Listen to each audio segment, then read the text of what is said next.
السلام عليكم، مرحبا بكم في قناتي قناة لينا. اليوم حضرت معكم تحلية بنكهة الفخامبواز، يعني تعتمديها في مناسباتك، في العائلة، في رمضان إن شاء الله، وبمكونات اقتصادية، واللي راح نستعمل فيها نصف لتر حليب نوضعه في كسرونة، وراح نزيد له 4 ملاعق كبار من الفلون، يعني 4 ملاعق تكون مملوءة. واللي تستعمل الميزان راح تستعمل 60 غرام من الفلون. أنا استعملت هنا فلون فاني.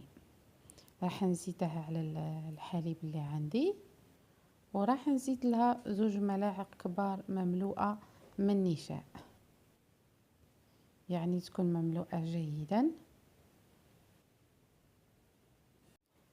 نخلط الكل، يعني نزيدهم على بعضياتهم ونحركهم مليح، ونوضعهم فوق النار حتى يتقال الخليط، يعني حتى تشوفي الخليط تاعك يعني اتقال، يعني ماشي حمى ولا يكون اتقال غاية. وبعدها راح نوضعه في إناء ونغطيه بسيلوفان ولا لي ساشي تاع الكونجيلاسيون. انا استعملهم بزاف، يعني نشوفهم يعني يساعدوني مليح في الخدمة. وبعدها راح ندير الخليط في الثلاجة ونخليه يبرد تماما، يعني ما تقلقيش عليه ولا باش يجيك الخليط متماسك ويجيك يعني شباب. راح تخليه في الثلاجة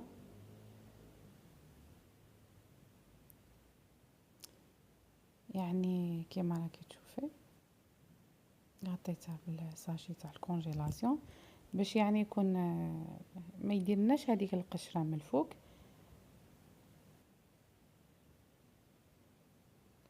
هنا بعد ما برد عندي الخليط كيما راكم تشوفوا راه متماسك وغاية، راح نزيد له كاس مشانتيلي قيمة 240 غرام ونخلط بالباتر.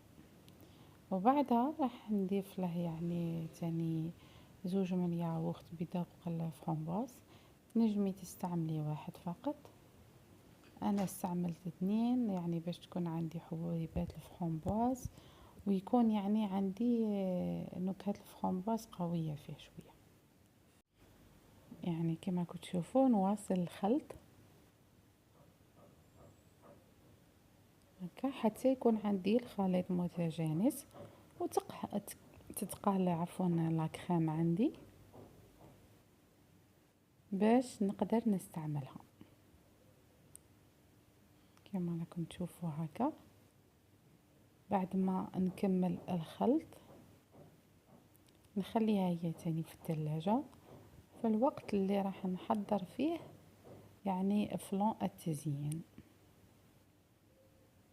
كما راكم تشوفوا راهي هنايا متماسكة. هنا عندي الفلون نستعمل كاس ونصف تاع ماء، الكاس اللي فيه 240 كما شفتوا هنايا.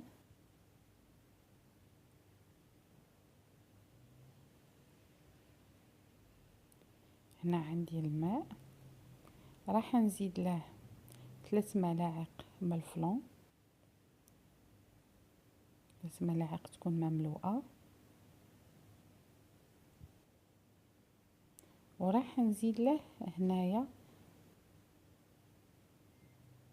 ملعقة من جيلاتين بودر، ملعقة مملوءة جيلاتين بودر، يعني تقدري تشري قيمة يعني كما احنا نقولوا 10 000 10,000، ولا تستعملي كذلك 2 مغارف مايزينا.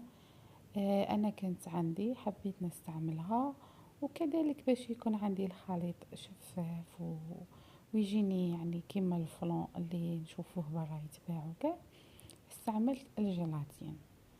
بعدها راح هنا نستعمل نكهة الفرامبواز، تقدري تستعملي مغرف صغيرة ولا تزيدي شوية يعني حسب اللون كي تشوفيه عندك. انا هنايا بعد ما شفت اللون اللي بغيت نتحصل عليه راح نخلط الكل كما راكي تشوفي. نخلط انا هنا ضفت شويه باش نتحصل على لون يكون شباب، يعني رايح لا كولور تاع الفرomboise، وكذلك يعني الذوق والطعم راح يكون شباب. للإفادة أنا هنايا زدت ملعقة سكر، ونقسم الخليط على نصفين، ولا نخلي شوية في النصف اللي راح نخليه، يعني راح نزيد شوية على النصف. بعدها راح نوضع الخليط فوق الغاز، راح نحميه ونوضع في يعني في القوالب تاع اللي راح نستعملهم. نوضع كمية قليلة من هذا الفلون ونخليه في الثلاجة حتى يتماسك. بعدها رحت جبت خليط اللي خدمته تاع الشونتيلي والياغورت والفلون، وراح نديره في القوالب كما راكم تشوفوا.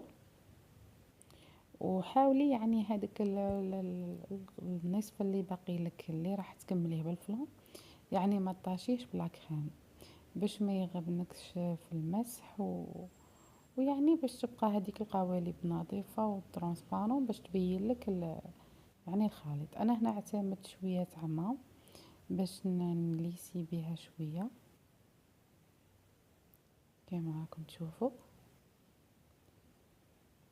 وبعدها راح نخلي هذا الخليط نديره يعني يبرد، يعني هي انا ما نسحقوش يبرد، بصح الوقت اللي راني نخدم فيه في الفلون يعني اللي نستعمله في التزيين ان ندير في هذا الوقت تبرد وصاي.